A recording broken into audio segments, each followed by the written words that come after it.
الحمد لله والثناء لله والصلاة والسلام على رسول الله. اللهم انفعنا بما علمتنا وعلمنا علما ينفعنا وزدنا علما. أما بعد، وعن كبلا بين آيات بقولي اللواتن كم إذا سورة البقرة قال الله تعالى: إلهي بأوحل ولن ترضى عنك أذيك كارها للنقل ميسو haddaad tahay qofka muslimka ah alyahuudu walannasaara, nimanka yahuudda la idhaahdo iyo gaalada kale reer nasaaro ama kiristanka midna raalli kaa noqon maayo xataa tatabica jeerood raacdo millatahum diintooda. qul waxaad tidhaahdaa ina huda allah, ilaahay hanuunkiisa huwa isaga oo keliyunba alhudaa hanuuna.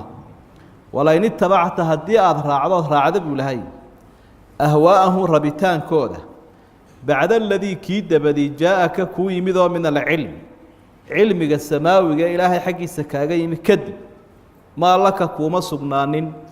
min allaahi ilaahay xaggiisa min weliyin cid kaa difaacdaa ma jirto, walaa nasiirin cid kuu hiilinaysaana ma jirto. aladiina aataynaahum alkitaab, kuwaanu kitaabkii towraad siinay, yatluunahu way akhriyayaan xaqa tilaawatii akhrintiisa dhabta ah. ulaa'ika yu'minuuna bihi, kuwaasi kitaabkaa way rumaysan yihin. waman yakfur bihi cidda ka gaalowday kitaabka ah fa ulaa'ika hum lkhaasiruun, kuwaasi waa kuwa guuldaraystay buu ilaahay.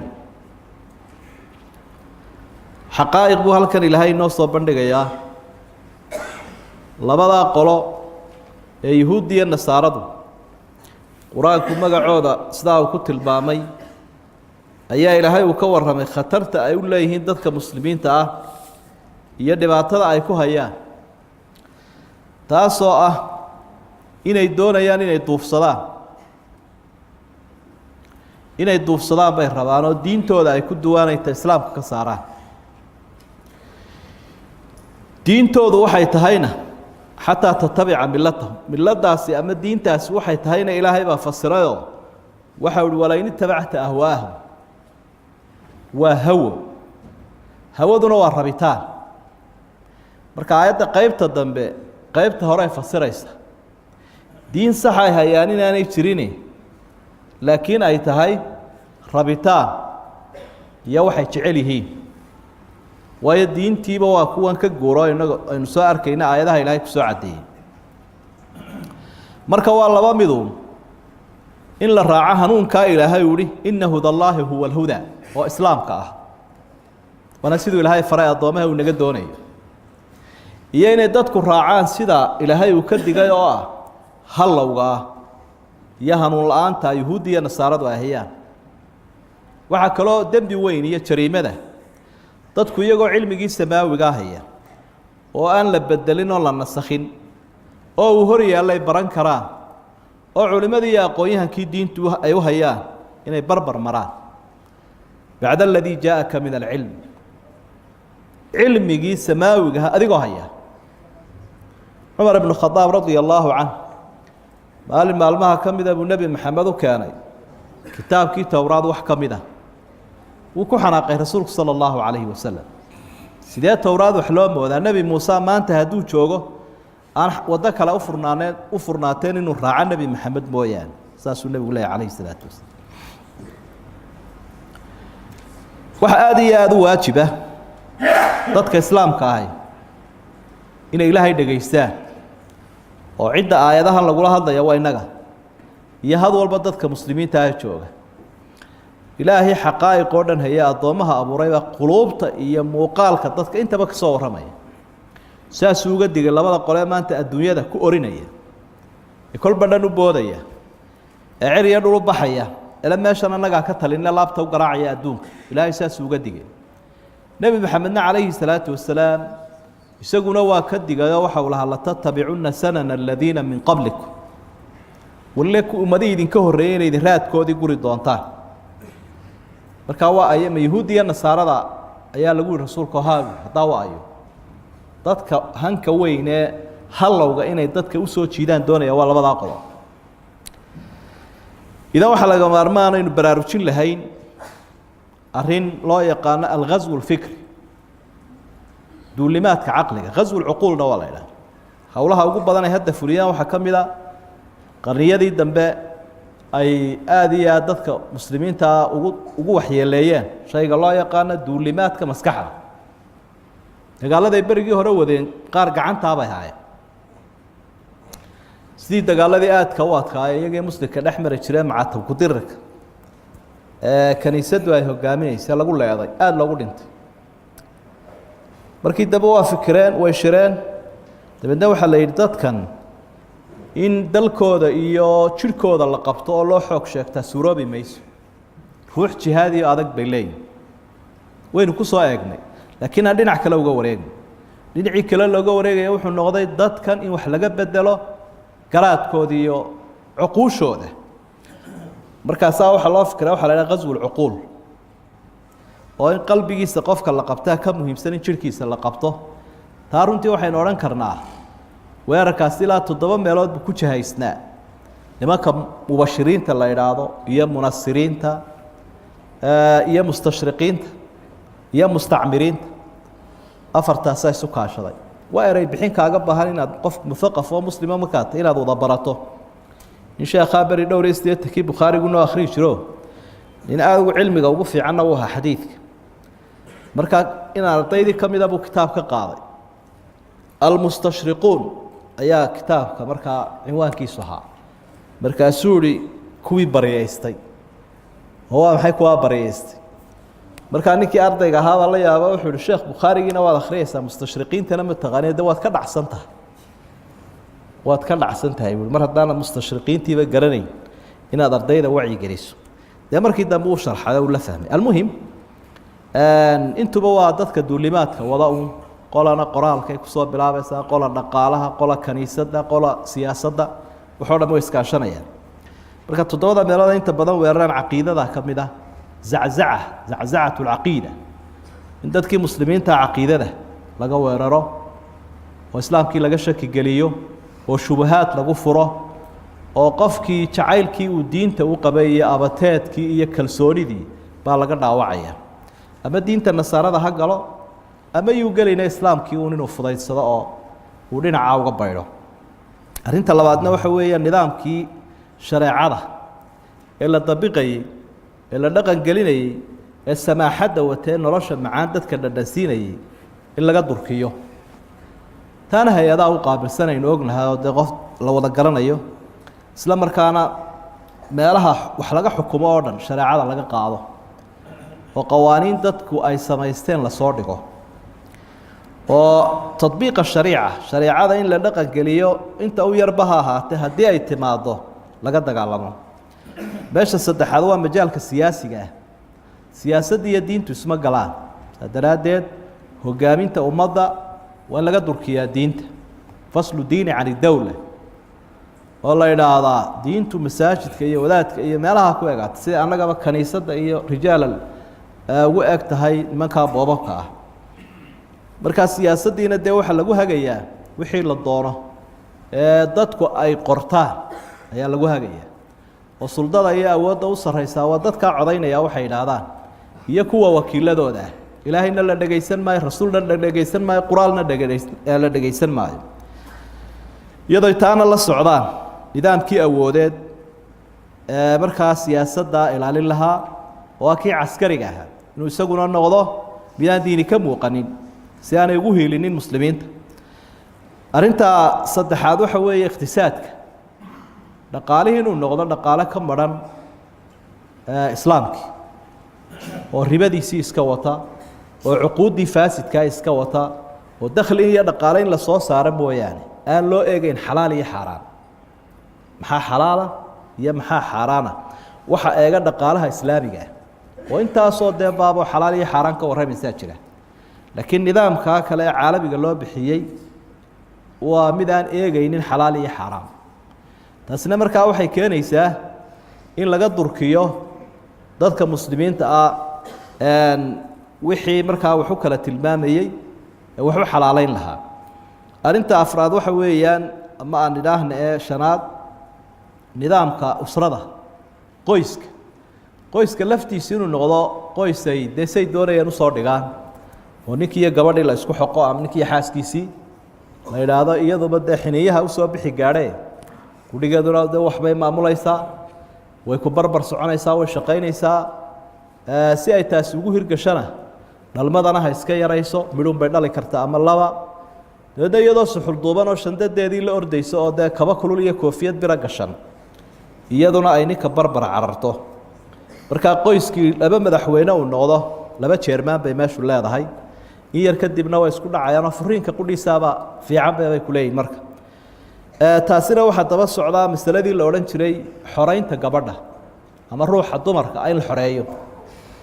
maxaa laga xoreynaya waxa laga xoreynaya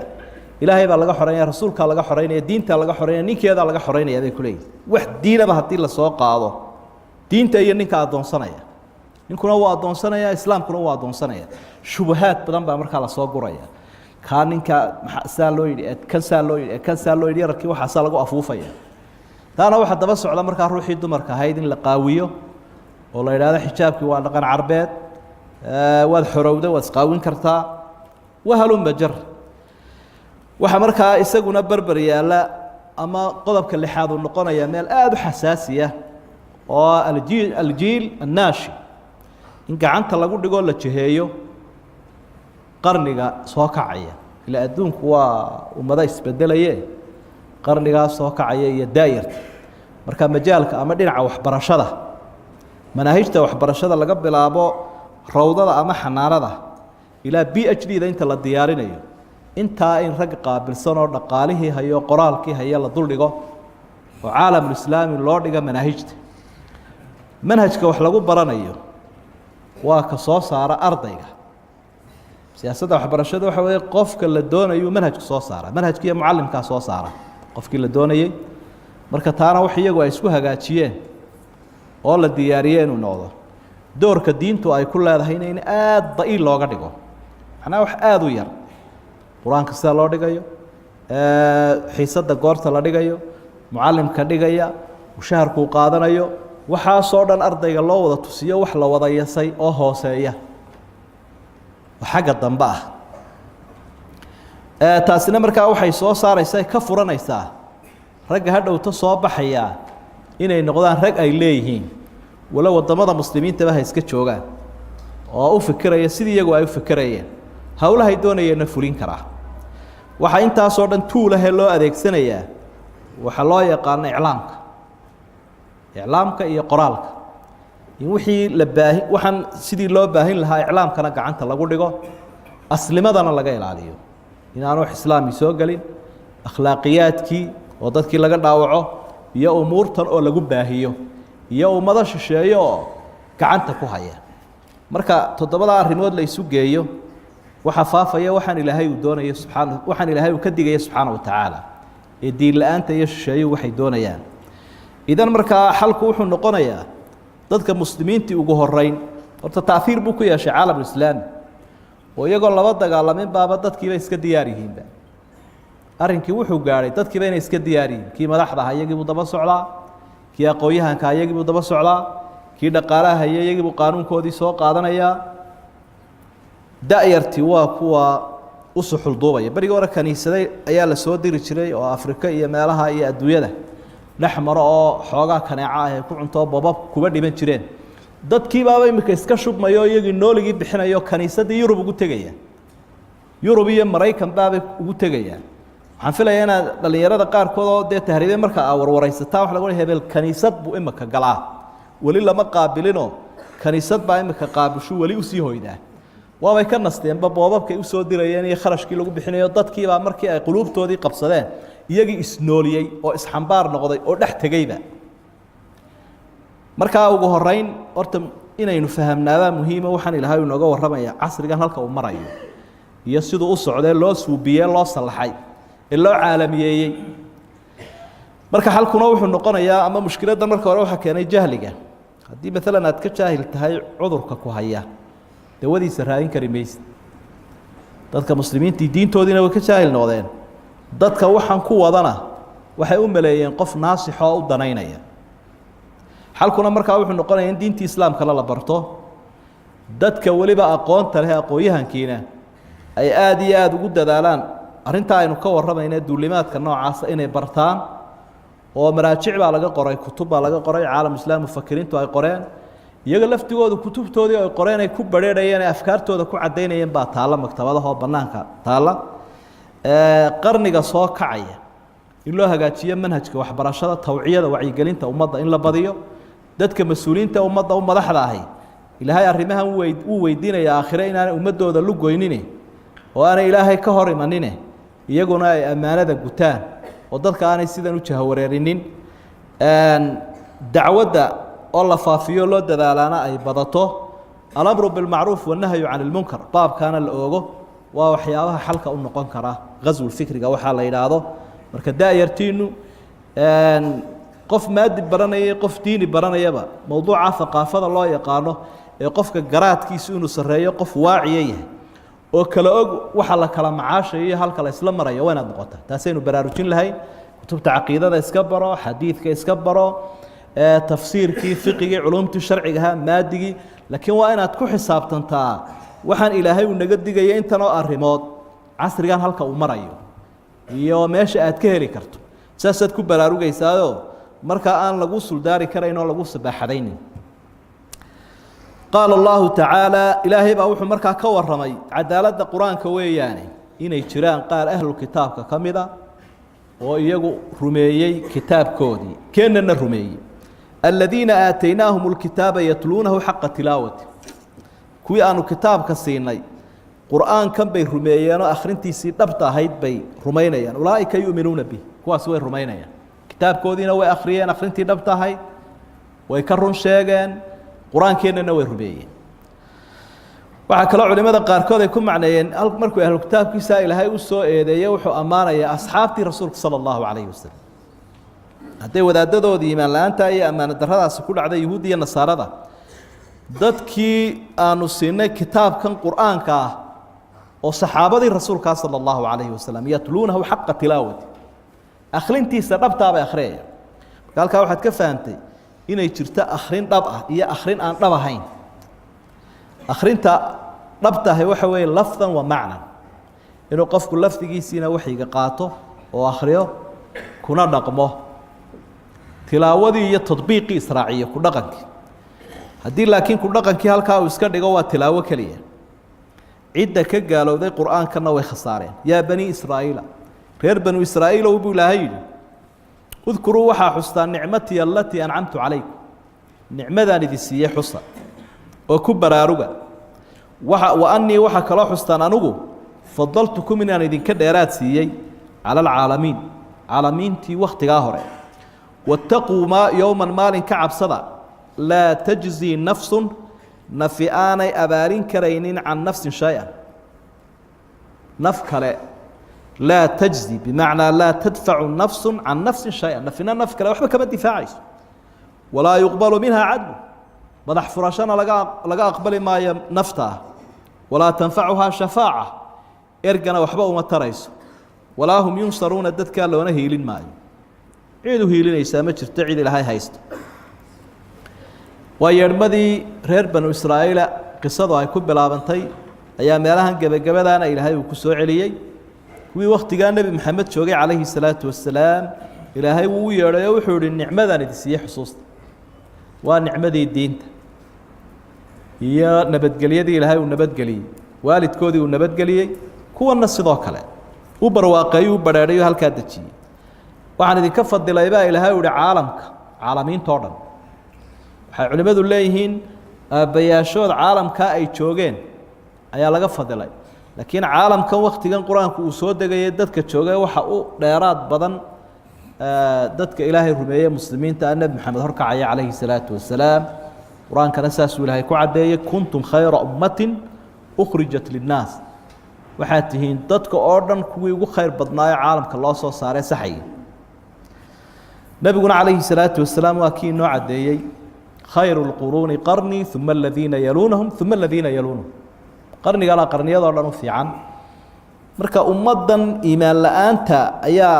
waxay ka tuurtay meel durugsan oo aynu ilaahay nacdalay laakiin casri bay ahaayeen kuwo la fadilo la dheeraad siiyey waxyaabaha dadka baraarujin kara diintana ku soo celin kara waxa kamid ah ilaahay iyo aakhiro inuu xusuusan yahay wattaquu yawman laa tajzi nafsun can nafsin shay'an walaa yuqbalu minha cadl walaa tanfacuha shafaaca walaa hum yunsaruun aakhiro xusuus qof aan aakhiro xusuusnayn dee iimaan ma leh arkaanta iimaanka waxaa ka mid a maalinka dambe inuu qofku rumaysan yahay aliimaanu bilyowmi alaakhir oo uu tudhaalo leeyahay oo uu eegaya xasanaadkiisa iyo sayi-aadkiisa wuxuu samaynayo ee shar iyo khayr leh tas waxaa dib soo lagugu soo celin maayo bal iska ilaaliyo u kaadi marka goor walba qur-aanku wuxuu inu xusuusinayaa caalamkaa dambe aynu usii soconee lama huraanka ah inaynu ku talagalno nafina naf kale waxba ka gudi mayso waxay u taagan tahay waxna u tari mayso difaacina mayso waxba ugu deeqi kari mayso uu qofkani ku badbaado sidoo kale qofkan haddii la qabsaday cadli ma jiro cadligu waa madax furasho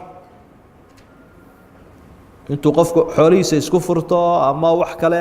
la sii daayo taasina ma jirto ergana ma taalo loona hiilin maayo markaa saasaa ilaahay u baraarujinaya subxaana wa tacaala addoommaha waa siday u badbaadi lahayn adduunyada iyo aakhira labadaba allah ina waafajiyo wahada ma aquluhu waastaqfir allah wallahu subxaana wa tacala aclam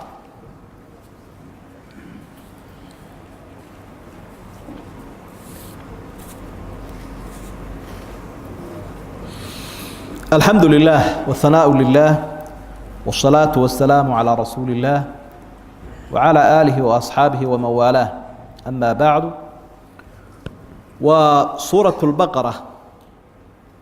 آيات بقولي أفر يلا قال الله تعالى إلهي بأوحد وإذ وقت حسن نبي محمد ابتلى إبراهيم ربه ابتلى وحى امتحاني إبراهيم نبي إبراهيم ربه إلهيسي ayaa imtixaan mariyay bikalimaatin waxyaabo uu amray ayuu ku imtixaanay faatamahunna wuu dhammaystiray wixii la faray oo dhan wada fuliyey qaala markaa ilaahay wuxuu yidhi isagoo abaal marinaya innii jaaciluka linnaasi dadka waxaan kaaga dhigayaa imaaman hogaamiye qaala markaa nebi ibraahim waxa uu yidhi wa min duriyatii ilaahay ubadkaygana qayb ka mida madax ka dhig qaala ilaahay wuxuu uhi laa yanaalu cahdi ballankaygaasi gaari maayo iyo hogaamintaa wanaagsan aldaalimiin dadka dulmifalayaasha ah gaari maayo waid wakti xus nebi maxamedow jacalna albeyta kacbada aanu ka dhignay mahaabata meel lagu soo noqnoqdo xaj iyo cumro loogu soo noqnoqdo linnaasi dadkaanu uga dhignay wa amnan meel nabadgelyo ana waan ka dhigay buu ilahay wattakhiduu waxa aa ka dhigataan min maqaami ibraahim nebi ibraahim halkaa uu istaagay musallaa meel lagu tukado ka dhigta salaadaa sunnaha wa cahidnaa ilaa ibraahim nebi ibraahim waxaanu amarnay buu ilahay yidhi wa ismaaciila iyo inankiisii ismaaciilba an dahiraa baanu farnay buu ilahay waxaan faray nadiifiya beytiya gurigayga waa kacbada lidaa'ifiina dadka wareegaya ee cibaad ahaan u wareegaya u nadiifiya walcaakifiina iyo kuwa iska fadhiya wa rukaci sujuud iyo kuwa rukuucsan ee sujuudsan macnaha dadka tukanaya intaaba u nadiifiya marka la eego munaasabadda ka dhaxaysa aayadaha hore iyo aayadahan aynu akhriyayno culimadu waxay leeyihiin waxa weeye fikirkii ama wixii ay faafinayeen yuhuuddiyo ilaahay meesha ka saaray uu deedifaynayo iyo mushrikiintii ama gaaladii carbeedba labada qoloba waxay isku xoqi jireen oo ay ku abtirsan jireen nebi ibraahim oonay la ummad ahayn kuwani waxay leeyihin annagaa ka farcanoo diintiisii baanu haysanaayo kacbadii uu dhisay nebi ibraahim ayaanu joognaa oonu xokayn karnay waa quraysh diintiisiina waa baanu haysanaa markaa maxamed iyo kooxda la socotaa cidle iska cararayaane nebi ibraahim annaga ayaa ku abtirsanayna bay leeyihin diintiisiina haysana nimanka kale iyaguna yuhuud iyo nasaaraduna saasoo kale odhan jireen markaa rabbi waxa uu halkan ku cadcadeeyey sifaadkii iyo tilmaamihii qiimaha iyo quruxda badnaa ee uu lahaa nebiyullaahi ibraahim calayhi salaam khaliil raxmaan marka awsaaftiisa iyo tilmaamihiisa iyo mawaaqiftiisa iyo muctaqadkiisa waxa uu aaminsanaa oo dhan halkan ilaahay uu soo bandhigo iyo dhaqankiisii qiimaha badnaa waxaa caddaanaya abtirsiimada ay ku abtirsanayaan inay tahay mid been iyo baadil ah marka qisada nebi ibraahim iyo sida loo soo dhex dhigay qisadii reer banu israa'iiloo xagga dambena aayada ka hadhan yihiin waa sidaas weeye nebiyullaahi ibraahim calayhi salaam waxa ilaahay uu u doortay inuu noqdo khaliil saaxiib keliya lama odhan karo alkhulla waa saaxiibtinimo aada u xeel dheer oo markaa meel gaadhsiisan ilaahayna cid uu khaliil ka dhigtay waxaa jira un nebi ibraahim oo qur-aanka uu ku caddeeyey iyo nebiyullaahi moxamed sala allahu calayhi wasalam oo iyadana sunnaha uu inoogu caddeeyey oo rasuulku waxau ihi anigu ilaahay baa khaliil ii ahe addoomihiinan kale cid khaliil ii ahi ma jirto haddaan khaliil samaysan lahaana abubakar baan ka dhigan lahaa buu yihi rasuulku sala allahu calayh wasalam xadiidkii saxiixa markaa asxaab bay u ahaayeen ummaddii wakhtigaa la joogtay laakiin khaliil wuxuuna u ahaa ilaahay buu ahaa rasuulku sala allahu calayh wasalam idan markaa khulladu waa saaxiibtinimo xeel dheer madaarij saalikiin sida uu ku sheegaya ibnu qayim raximahullah waxa uu leeyahay saaxiibtinimadaa waxa uu ku helay nebiyullaahi ibraahim sifaad badan oo qur-aanka kariimka ah ilaahay uu noogu caddeeyey oo mudan inaynu inaguna ku dadaalno si aynu wanaagga ilaahay awliyadiisa iyo ambiyadiisaa siiyey sifaadkaa in badanoo ka mida ama ilaa 7-8 suuratu naxli aakhirkeeda ilaahay uu ku sifeeyey nebi ibraahim ina ibraahiima kaana ummatan qaanitan lilaahi xaniifan walam yakun min almushrikiin شاكرا لأنعمه اجتباه وهداه إلى صراط مستقيم وآتيناه في الدنيا حسنة وإنه في الآخرة لمن الصالحين وحلاي كسفين وها نبي قاسي سوى قف كليا بهذا أمضها أمض بها سفوين كوناكسنة أمض كلا تكسن استجاب حنبار سنة بدقانة إلهي سوه كان سبها حنيف بها يو وحي حنورن كصالح حدي إلهي سنة كوتشهاي سنة wixii khayrahoo dhan u soo leexday shaakiran liancumi nicmooyinkuu ku mahadnaqi jiray nicmooyinka ilaahay uu siiyey mid diineed iyo midii dadka iyo midii duunyada intaba ilaahay buu ugu mahadnaqayay markaasaa ilaahayna ku abaalmariyey waxyaabaha uu sheegay suuratu najmi ilaahay waxa uu ku tilmaamay inuu wixii la faray oo dhan fuliyey waibraahiima aladii wafaa waa ibraahimkii oofiyey ibraahimna xus baa la waa nebi ibraahimkii oofiyey wixii la faray oo dhan suuratu huud ilaahay waxa uu inna ibraahiima la xaliimun awaahun muniib saddex sifo isu raaciyey nin dulqaad badan buu ahaa oo cabsi badan ilaahayna u toobad keenaya suuratu daariyaat ilaahay wuxuu ku ammaanay nebi ibraahim oo sifooyinkiisa ka mid ahaa karamuhu wa sakhaa'u inuu ahaa deeqsi deeq badan hal ataaka xadiidu dayfi ibraahiima almukramiin ayaad ka akhriyaysa salaan kadibba wuxuu u dhaqaaqay isaga oo laga yaabaha intiisu inaanay badnayn neefku hayeyba inuu u soo gowraco oo u soo bisleeyo ciidamu sabri sifooyinka wanaagsan uu saaxiibtinimadan ku gaadhay waxaa ka mid ah sabirkiisoo aada u weynaa fasbir kamaa sabara ululcasmi min arusul raggaa sabirkoodu aadka u badnaa ee la yidhi nebi maxamed oo xagga sabirka kaga dayo ayuu isagu hormuud ka ahaa rasuulkaa nebi ibraahim calayhi salaam sifooyinkaa uu khullada iyo saaxiibtinimada ku mutaysta waxaa ka mid ahaa albaraa'atu min ashirki waalmushrikiin gaal oo dhan buu ka gacan taagtay qad kaanat lakum uswatun xasanatun fii ibraahiima waaladiina macah id qaaluu liqowmihim inaa buraa'aau minkum wamima tacbuduuna min duuni illah kafarnaa bikum ilaa aakhiri alaayaat aayaadkaa suuratu lmumtaxina kaga dayda buu ilaahay leeyay nebi ibraahim iyo muuminiintii la socday siday uga beri noqdeen ay uga durkeen gaalka ilaahay ka durkay waxaa ka mid ahaa waxyaabaha nebi ibraahim uu saaxiibtinimadan ku mutaystay qiyaamuhu bijamiici maa amarahu allah calaa atami wajhin sidii ugu quruxdii iyo qiimaha badnayd ayuu u dhammaystiray wixii ilaahay uu faray oo dhan waa innaga halkan ku arkayna waid ibtalaa ibraahiima rabbuhu bikalimaatin faatamahun uu dhammaystiray wixii la faray oo dhan waxa ugu sii weynaa waxyaabaha uu darajadaa ku gaadhay waana ta ugu culus baabay ahaydeen awlaadiisii mid ka mid ahoo uu jecel yahay aada u barbaaray yaa ilaahay uu tijaabo ka qaaday waxiidatun fii nawciha addoomaha ilaahay siyaabo badan buu u imtixaanaaye imtixaan nooc gaara ah markaasaa waxa le intood birtaa qaadato ilmahaaga jiifiyo dhegta dhiigga u dar gowrac baa la yidhi waa arrin aada iyo aada u cajiiba isagiina wuu isdhiibay inankiisiina wuu isdhiibay markii warkii uu dhammeeyey ee qacdi una ay hadhay ayaa ilaahay uu ka joojiyey subxaana wa tacaala ilaahayna wuxuu ka markhaati ku caddeeyey inuu imtixaan adag ahaa ina haada lahuwa albalaa'u lmubiin suuratu saafaad baad qisada ka akhriyi karaysa arrintaasi arrin culus bay ahayd buu ilahay ilaahay baa uga markhaati kacay marka arrimahaas oo dhan ee ilaahay uu ku ammaanay innaguna wixii aynu kari karayno kolle waa iska itaal yarnahaye inaynu ambiyada iyo saalixiinta iyo awliyada ilaahay bal isku dayno inaynu kaga dayna aad bay muhiim u tahay marka kuwaasi way eedeenoo way seegeene idinku haddii aad tihiin dadka aan shahaadanaya islaamkaa ku dayda baa la leeyahy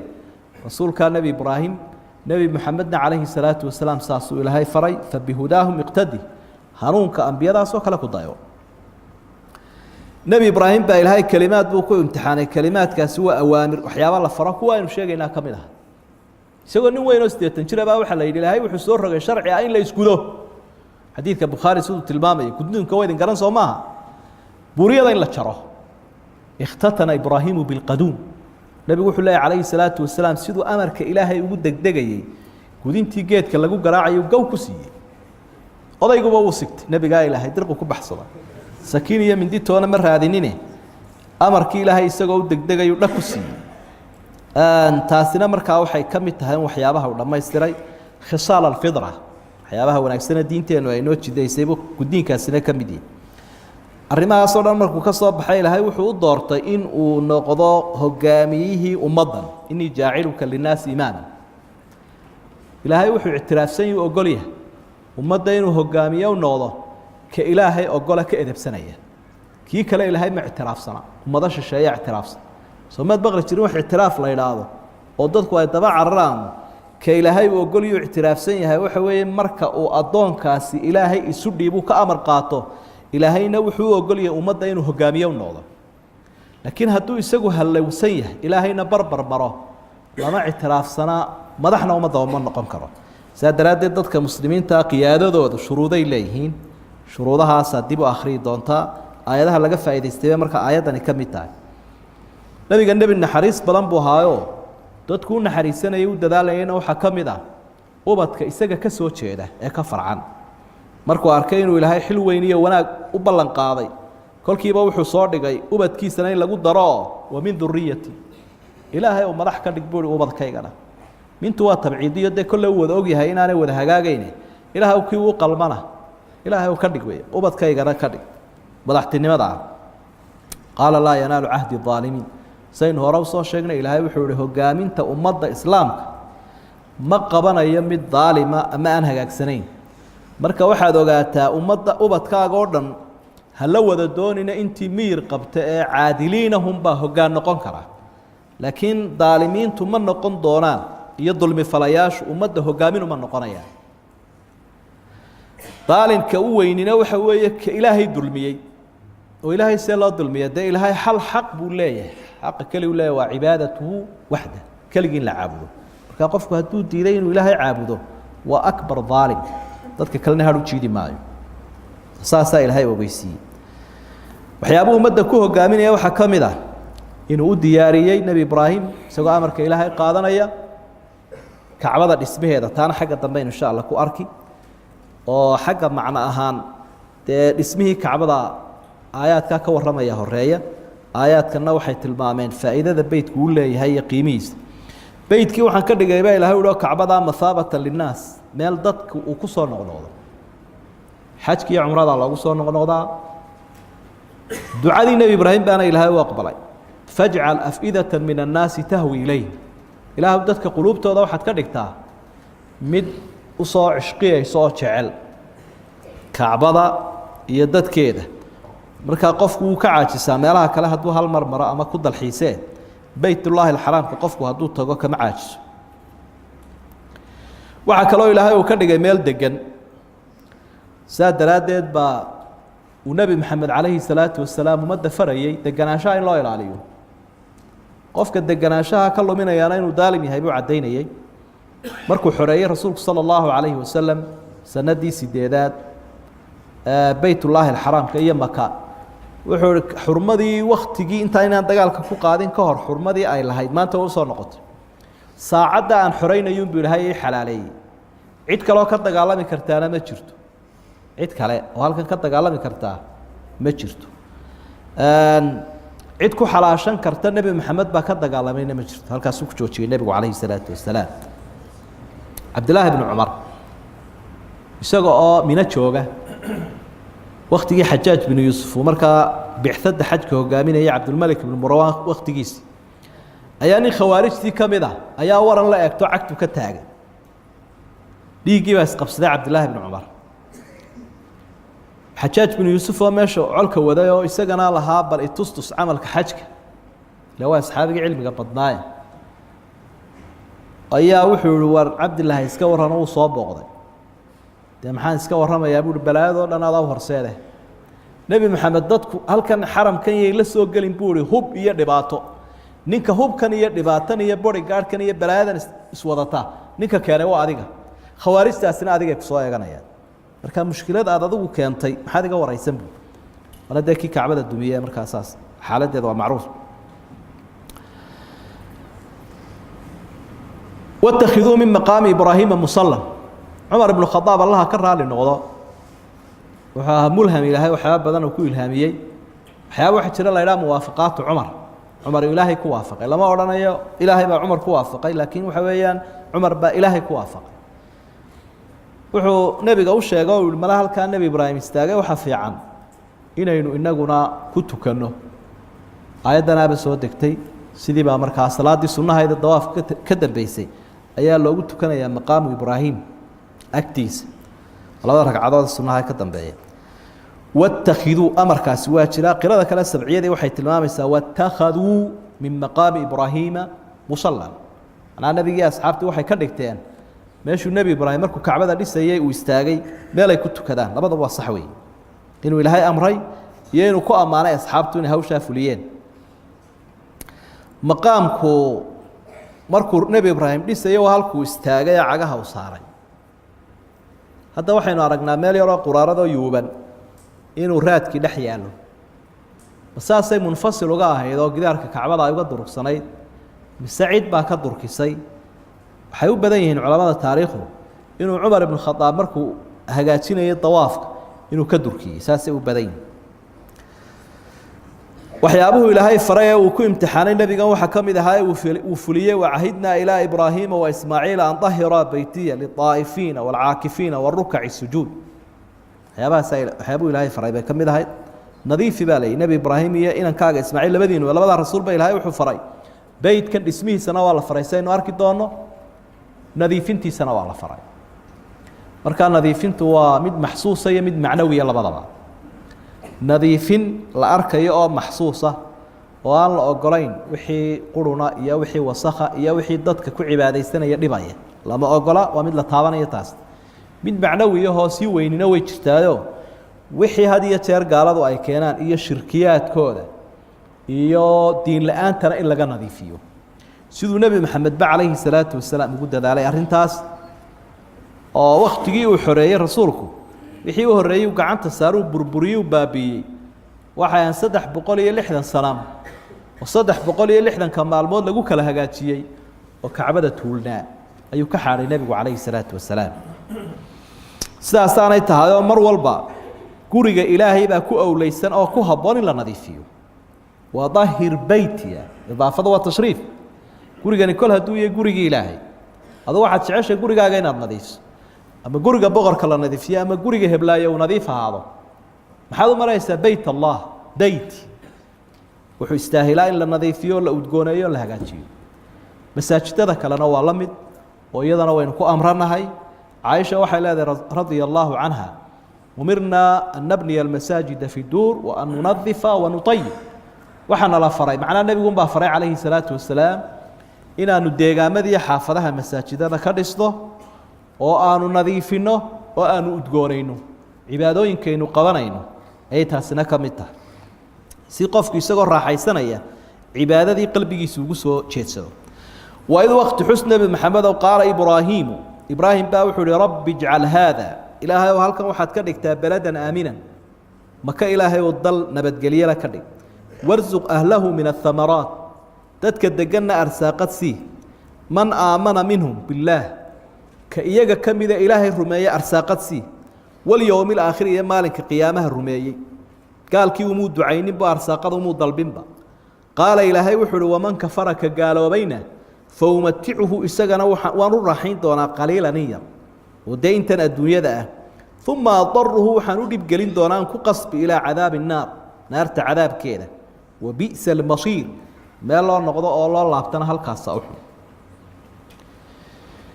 وحب العبد مركز إسجا واجبات كيسي جدنا النبي إبراهيم عليه السلام إنه الدعية مرر بدن بؤاد الدعية سورة إبراهيم ده آخر كده نوات كآخر كريس ربي أرجع ربي أو آدي يا صار نقنية نبي محمد عليه الصلاة والسلام مركي ومدينة تجي وحاو أدعي مدينة أو لها إله وحن كبر يا رير مدينة إن سيسا أنتو نبي إبراهيم وحن أدعيني أنتو نبي إبراهيم مكاو دعية أهل كذا إن كبرا أيان أدعيني يا حرم بانا كذا جابوا لها مدينة رسول صلى الله عليه وسلم ما بين عير وثور أبدا مرادي تكلم حيسه siduu nebi ibraahim ba xaram uga dhigay ilaahay u faray waxay tilmaamaysaa markaa tani qofka muslimka ee hami weyn xambaarsani aad iyo aad ugu dadaalaya dalka iyo dadka iyo ehelka iyo ubadka iyo ummaduba inay nabad galaan ducadu u badinaya haruunku u badinaya dadaalku u badinaya naxariistiisa badan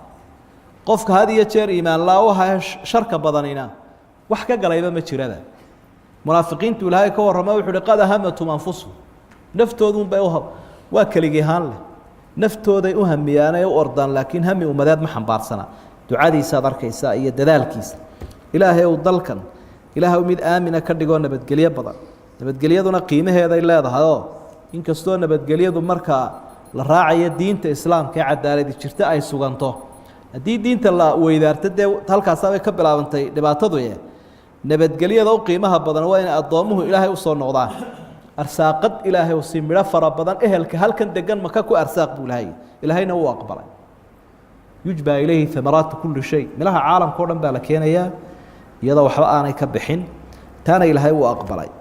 isagoo ka feejigan halkii hore ee ilaahay uu la yanaalu ahdi dhaalimiin ee loo sheegay in aan ilaahay hogaaminta wanaagsan u dhibaynin kuwa dhaalimiinta isagoo tii ka feejigan ducadii wuxuu ka reebay dadka aan ashahaadanaynin alla yaqaanka ahayn arsaaqada iyo amniga waxaan ku weydiiyay man aamana minhum billahi wal yawmil aakhir ayaan ku weydiiyay ilaahay wuxuu u sheegay markaa bahashan adduunyo rabbi agtiisa inaanay qiimo ka lahayn gaaliya islaam ba loogu deeqayo qaala waman kafara fa umati'uhu qalilan thumma adarruhu ila cadaabi الnaar ka gaaloobay laftiisana waan siinayaa arsaaqada adduunyada iyadaaba iska qaliilaho iska yarba iyadaaba qiimo weyn balahaynba haday qiimo leedahayna gaalkaas uu ilaahay ka calaf goyn lahaa sidaas markaa ducadii nabi ibraahim loo arkay iyada oo ilaahay uu aqbalay subxaanahu wa tacaala naxariistiisii badnayd bay ka mid ahayd dadaalkii uu goobaha muqadasaadka u soo dadaalay dhismihooda iyo hagaajintooda iyo dadka siduu ugu hanuunin lahaa arrimahaas oo dhan baa ka mid ahaa wallahu subxaanahu wa tacaala aclam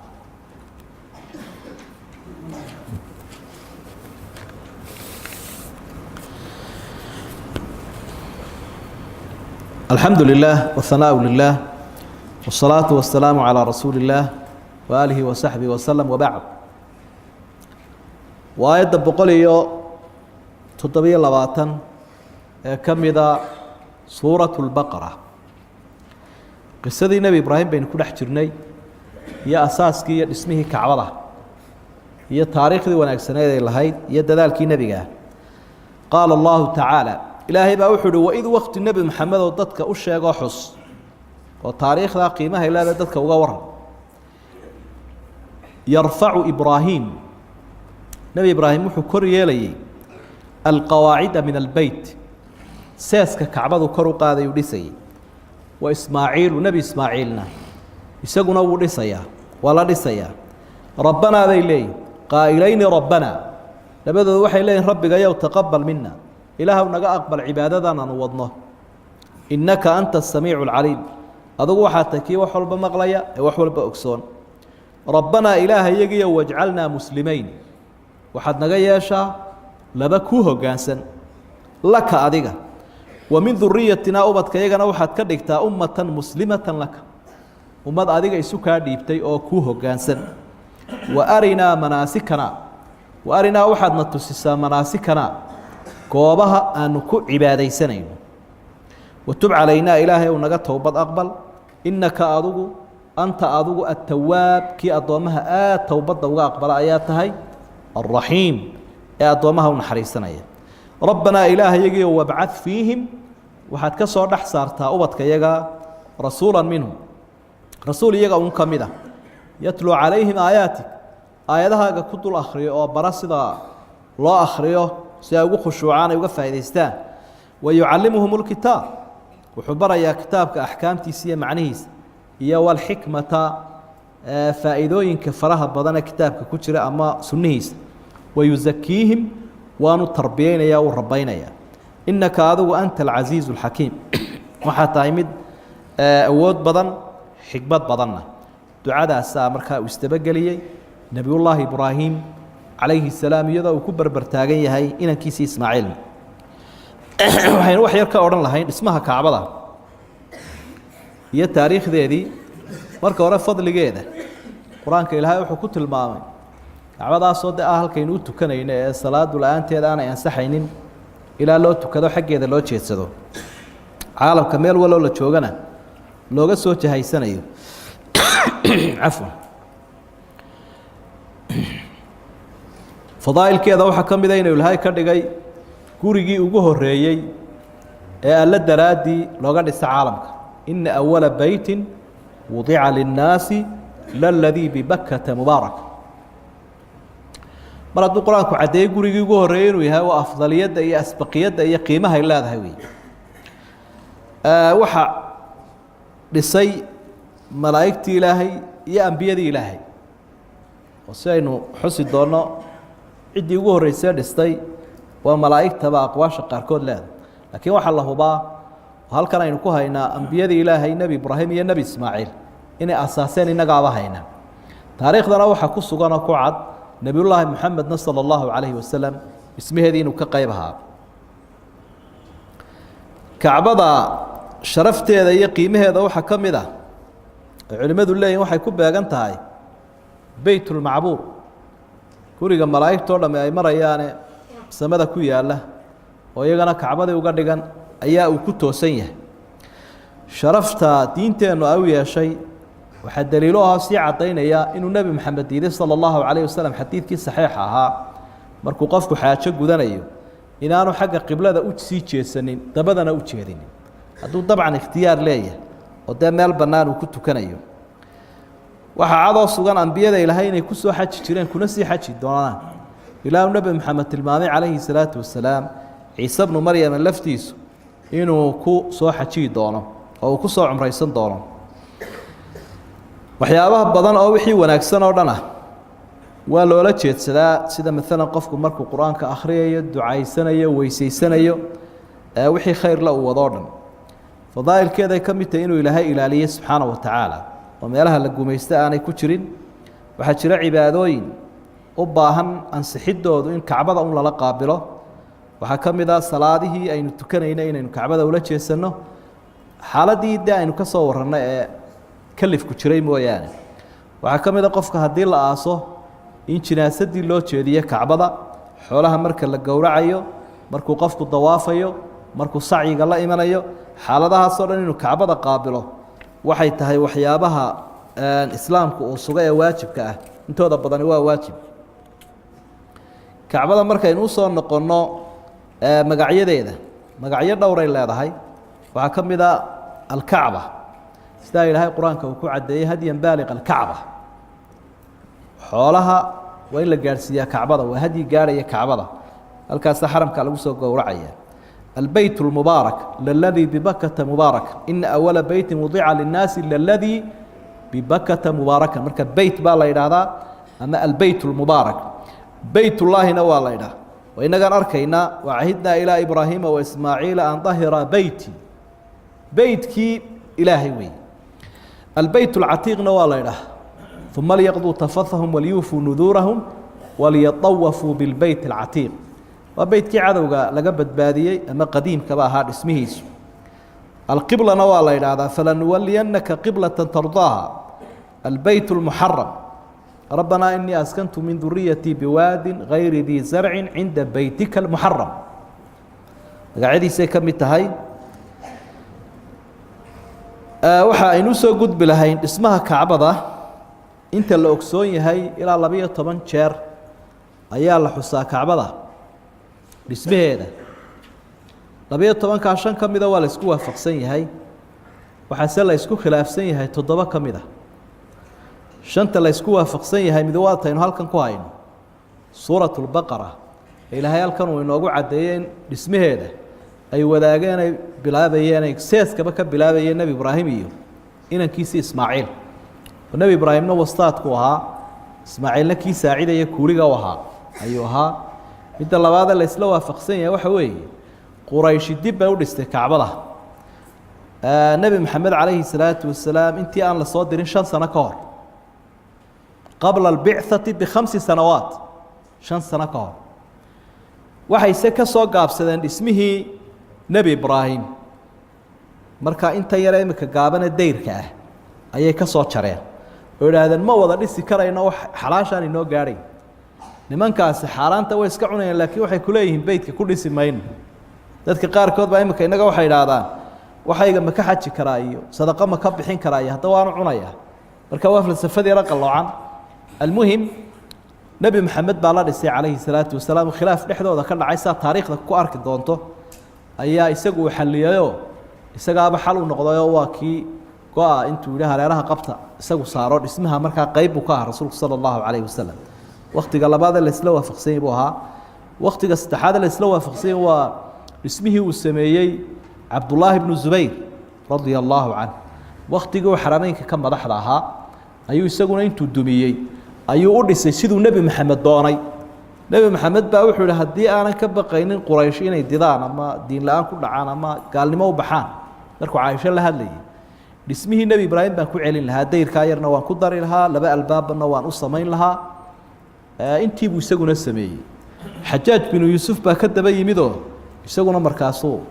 intii ka bedelay sidii quraysh ku celiyay deyrkii yarana gaar buu soo jaray albaabkii galbeedna wuu xiray sidii quraysh buu dib ugu celiyay halkaas waa afar baan filaya marka shanaad la isla waafaqsan waxa weeye taariikhda islaamku markay hayda hijrigu 1040 ana 1040 oo imika aynu ka joogno 400 oo sano ayaa waxa dhisay nin la oran jiray as-sultaan muraad oo kamid ahaa dawladii Uthmaaniyiinta kacbada wax badan oo duufaana iyo daadad iyo dabaylo iyo waxba ku dhufto marka qaybo badan baa dumay ninkaasina niman dhismaha aad u yaqaan Masar ka keenay iyo dhagax wanaagsan iyo qoryo wanaagsan iyo waxba ku sameeyo dib u habayn aad u fiican ayuu ku sameeyay waana dhismaha ay hadda ku taagan tahay mar walba la dhisana waxa loo sii dheereynaya kor dhismuhu kor buu had iyo jeer uu sii soconay macna xagga dherarkiisa baan ka hadlaya waxa imika wax ku yara kordhiyo yara hagaajiyay dawladda Sacuudiga ama ninka ugu weyn wuxuu ahaa boqor Fahad ayaa xooga albaabkan dahabka ah ee kacbada iyo inaha suuqa isaguna ku yara kordhiyay marka shanta hore ismaha nabi ibraahim iyo ka nabigu quraysh la sameeyay Abdullah ibn Zubayr Hajjaj ibn Yusuf iyo Sultan Murad shantaas la isku waafaqsan yahay todobada la isku khilaafsan yahay waxa weeyaan waxa dhisay la leeyahay malaa'ikta nabi aadam iyo nabi shiif وصدحدaba nabi ibraahim ka horeeyeen saddex dhismada iyo nimankii camaaliqadaha waaweynaa eeriyada mardeganaa qoladii uu xididka la ahaa nabi ismaaciil reer jurhum la oran jiray qolo reer khuzaaca la oran jiray odaygii quraysh laftiisa qusay ibn kilaab quraysh al-akbar la oran jiray todobada jeerna waa la isku khilaafsan yahay oo xagga daliil ahaan baanay daliil la cuskado sugan ayaanay lahayn المهم waa goobaadii aad u qaaliya marar badan waa la soo weeraray xagga taariikhda kacbada hadii aad akhrido oo maaragtay muqadasaadka iyo kutubta ka warrama haddii aad akhrido shiicada marka soo duulay marar badan nasaarada ku soo duulay mar walba ilaahay baa badbaadinaya subxaana wa tacaala waqti uma hayno inaha in la eg ayaynu ka xusi karnaa maadaama dhismaheedii aynu taaganahay dhismaha iyo wixii markaa inaga khuseeya maalmo dhoweyd ninka meesha boqorka yarka ka ah waa kii dhakada uga baxay dadku aad bay uga hadleen social mediaha iyo meelahan hadalka la isku gaadhsiiyo miyay bannaan tahay mise ma bannaana markaa wax wuxuu dhimayaa xagga maaragtay kacbada iyo ma aha haddii dusheeda la fuulo xaaraan ma aha xagga sharciga waayo kutubta fuqahada waxaad ku arkaysaa qofku hadduu kacbada dusheeda ku tukado salaadu ma ka ansaxaysa kacbada gudaheeda hadduu ku tukada ma ka ansaxaysaa xaguuse qaabilaya hadduu kacbada ku tukado kutubu shaaficiya waad ka arki karaysaa dusheeda hadduu ku tukado haddii gidaar yari uu ka sarreeyo wuu ku tukan karaabaa markaa ay xusayaan waid yarfacu ibraahim marka lafdiga ereyadaynu soo noqon doonaa inaynu macnayno nebi ibraahim baa wuxuu kor yeelaya alqawaacida min albeyt macnaha sawirkii xaaladaasi ay ku sugnaayeen quruxda badan baa lagu sawiraya ficilkan mudaarac waa istixdaaru suurati almaadi muuqaalkii waktigaa tegey baa lagu soo hordhigaya hadduu kor yeelayaa oo aad arkaysa isagoo dhisaya isagii ismaaciil hees howleedkoodu waa maxay dadkeennu way ismashquuliyeen soo maha markay hawl hayaan heesay samaystaan laakiin iyagu hawshooda digri baa la socda sidaasaanay ku fiican tahayoo haddii aad camal hayso kolley hadalna kaa soo baxayo tasbiix iyo ammaan iyo wardi iyo khayr ku dhawaaq rabbanaa taqabal mina inaka anta samiicu alcaliim saasay ku ducaysanayaan ilaahw naga aqbal dhismahaasay ku jiraan laga yaaba duruuf adag iyadoo qalabkii aanu wax badan isugu hagaagsanayn amarka ilaahay bay qaadanayaan amarka ilahay labadaas shaksiyoo kale ahaayeen dhismaha intaa la ega qurayshi dhammaystiri kari weydayna way dhammaystireenoo iyagu way isku hagaajiyeen wax aad iyo aad u cajiiba wey awood ilaahay baa ku jirta waxaad halkaa ka arkaysa waynu ka faa'idaysanaynaa camal markaad waddo in kastaba ha hawl bato ilaahay daraaddii aad u samaynayso ha isku qancinin camalkaa in laga aqbalay ajarkiisiina diyaar kuu yahay laakiin mar walba waxaad ku ducaysataa inuu ilaahay ka aqbalo rabbanaa taqabal mina inaka anta samiicu alcaliim waxay aad iyo aad ugu ducaysanayaan ubadkoodana ugu ducaynayaan inuu ilaahay tubta toosan ku hagaajiyo taasina waa mid aada u muhiimaho dadka ehelkeenna iyo ubadkeenna inaynaan hiifinaynaan haaraaminaynaan habaarin laakiin aynu ducayno xadiidkii saxiix muslim ku sugnaa nebigu wuxuu leeyahy calayhi salaatu wasalaam calaa macna xadiid ubadkiinna iyo adduunkiinna iyo naftiinna ha habaarina si aydaan saacatulijaabo u waafaqin intood habaartaabo habarkaasi ku dhici doonaa marka ereyga wanaagsan iyo ducada wanaagsan waxaad u muhiima weeye waa waxyaabahaynu ka dhexlayna qisooyinka nebiyada rabbanaa wajcalnaa muslimayni laka wamin duriyatina ummatan muslimatan lak annaga iyo ubadka iyagoo ilaahu ummad ku hoggaansan ka dhig dadku waxay qiimo leeyihin inay tirsan yihin ilaahay agtiisa u tirsan yihin markay yihin dad ilaahay u hoggaansan markaase ilaahay ka amar qaateen oo ay ka edebsadeen oo ay abaalmarin mutaysteen islaamnimadu waxaad iyo aada u qaali weyn wa arinaa manaasikana waxay tilmaamaysaa inay ilaahay ka codsanayaan goobtan ilan dhis oo camal ku fuliya baa la yidhiye inuu meelahay ku cibaadaysanayeen ilaahay tusiyo sidaa daraaddeed ayaa nebi ibraahim calayhi salaatu wasalaam markuu ducadaa ilaahay codsigaa u qadimay waa loo aqbalayoo malaa'igtii ilaahay baa waxay tusisay intuu ku cibaadaysan lahaa halkani waa sacyigii halkani waa dawaafkii halkaasi waa mabiidkii mina waa musdelifa waa carafa sidaasaa loo soo tusiyey wa arinaa manaasikana goobtan muqadaskaa meelahaan ku cibaadaysan lahayn oo dhan ilaahay una tus saasuu ugu cibaadaystay isaga iyo ambiyadii badnayde ka dambeysay uu nebigu lahaa calayhi salaatu wasalaam masjidu khayf bay ku wada tukan jireen ilaahu naga toobad aqbal innaka anta tawaabu raxiim ducooyinka nebi ibraahim calayhi salaam waxaa ka mid ahaa inuu ku sii duceeyey nebi maxamed inuu ilaahay ka soo dhex saaro ummadda ilaahayna ducadiisii wuu aqbalay marka kaana rasuulu llaahi sala allahu calayhi wasalam dacwata ibraahim waxaabuu ahaa nebi ibraahim ducadiisii oo ilaahay aqbalay ayuu ahaa rasuulku sala allahu calayhi wasallam ilaah waxaad ka soo dhex saartaa rasuul bal sidii uu duceeyey ayuu nebi maxamedna u yimi waa rasuul aayadaha akhriya rasuul iyaga ka mid a oo aayadaha akhriyayo oo macnihiisa baraya oo xikmadda uga soo saaraya oo rabaynaya intaasubu ilaahay u aqbalayoo suuratu aljumuca awalkeeda akhri إنه نبي محمد أنت أصوات المعبد ونبي إبراهيم كسي دعية أيو ياشي هو الذي بعث في الأميين رسولا منه يتلو عليهم آيات ويزكيهم ويعلمهم الكتاب والحكمة وإن كانوا من قبل لفي ضلال مبين مركة تلاوة هي التعليم هي التزكية أنتم بمعنى قاري حنبارسين تلاوة وارين مهمة تلقينا ويوبهانت إنه قفك القرآن كيلا أنا إسكا أخرية وكوقف يا قرآنك وكوقف يا قرآنك واجباتك سوحوي إنه معلم ويا شقف أركانتي تجويدك وحكم منها التلقي من أفواه المشايخ إن لقى كل ما أفك شيوخنا سيدو النبي قبع عليه الصلاة والسلام أفك ملك أو قاضي أصحابتنا أفك النبي جاي كقاتل ساسو قرآن كوسو عنايا وحبضنا إريا ديستا قرآن الآخرين نبى شرح حرفها هي قارن بوقنين ولا آخرين مركتاوين براروجين لهين خلادات كدتك قرآن كآخرية ترى وبضن بخلدان دتك مرك قرآن كوحو باهي هي إن حتى odayaashii nawaaweyn iyo dadka mutacalimiinta akhriya quraanka hay isku qancin adigu inaad af carabiga taqaanad akhriyayso quraanka kariimkii wuxuu u baahan yahay in la akhriyo tilaawadiisa oo laga qaato qof aad u yaqaan dadkii quraada ahaa iyo mutakhasisiintii iyo way badan marka laga faa'iideystaa way baraarujinayna tacliimtiina waa la mid way yucallimuhum iyaduna waa tafsiirkii qofkii wuxuu noqonayaa malab mid sidoon macaankiisa garanay hadduu quraankii xambaarsan yahay oo xifdisan yahay laakiin markuu garanayo macnihiisa sidoo ilaahay ula sheekaysanayo sidoo ilaahay ula hadlayo baba ka daalayaba la tashba minhu ulama saadaradeed baan culimadu kaba dharginba xigmada wa ahkaamta iyo asraarta iyo waxa qiimaha badan quraanka ku jira lagu macneeyay waxa kale lagu macneeyay xadiithiyada ahadiithda rasuulka sallallahu alayhi wasallam quraanka sharxaysa idana waa lagu macneeyay intaba waxa si dheeraada way yuzakiin nabi maxamed oo taskiyeynaya dadka taskiyada waa maxay waa tarbiya waa macna ka dheeraada tilaawadii iyo tacliimtiiba dadku tarbiyeynaya gacantiisu ku soo rabay rasuulku sallallahu alayhi wasallam qarnigii fadliga badnaa saxaabada ee iyaguna ummadda si rabeeyay adduunka badbaadiyay marka door weyn bay leedahay tarbiyadu tacliin kaliya inaguma filla waalidka la doonaya inuu dadka taskiyeeyo tarbiyeeyo معلمين تلا الدنيا مدح تلا الدنيا علماء تلا الدنيا ضدكم مركز التربية أي ضد نقضان لا يسكوها الله ينكره إنك أنت العزيز الحكيم قال الله تعالى إلهي بأوحر ومن يرغب يا نعية عن ملة إبراهيم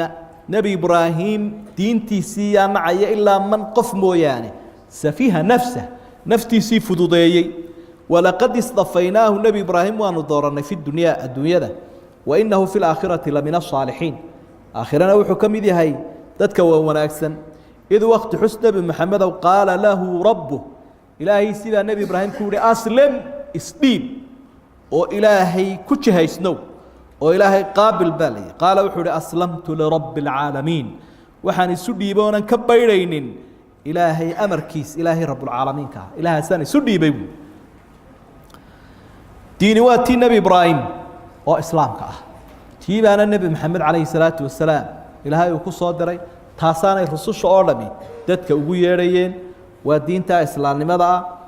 صحيحة ديمها كلا أردن إلهي وكدورتي وري قرآن كريم دائمك مالت انفر بدن وكو أمانه إن الدين عند الله الإسلام دينتو إلهي وقال يعتراف سيئة وضماك أقبل يوتا إسلامكم لفظ الإسلام هي صار نقنية وهي إسلام لماذا وحي كترجميسا إيمانك حقيقة ديس إيمان بان إسكالا يهاي آن إسلام نما لهين شقاء كل من وين منكي لورين تري مرجئة وفرقة كلاش الشيء كسي داني